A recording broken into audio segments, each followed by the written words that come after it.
একদিন স্বামীকে বললাম আমি, স্বামী তুমি আমার কাছে অনেক দামি।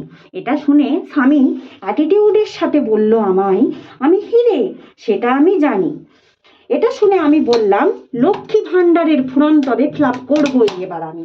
স্বামী বলল, হ্যাঁ অবশ্যই করো, এবার পকেটে মানি বাঁচাবো আমি। এটা শুনে ফর্ম তো ফিল আপ করেই দিলাম। মাসখানেক পর স্বামীকে বললাম, স্বামী লক্ষ্মী ভাণ্ডারের টাকা তো আসেনি এখনো।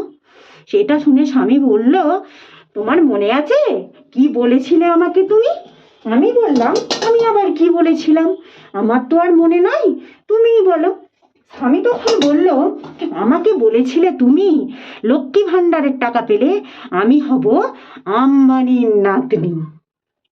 আমি তখন আল্লাহকে বলেছিলাম, আল্লাহ আমার স্ত্রীকে লক্ষ্মী ভাণ্ডারের টাকা পাইয়ে দিও না গো তুমি।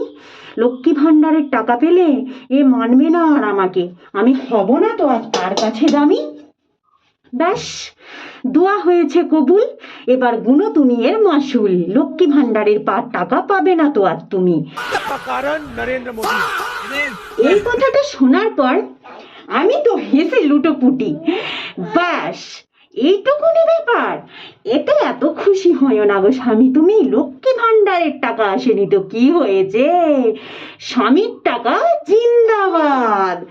এবার আমি ইচ্ছা মতো করবো শপিং, পকেট করব তোমার ফাঁকা, মানি গুনবে তুমি। ব্যাস, স্বামী তো অবাক, তার মাথায় হাত।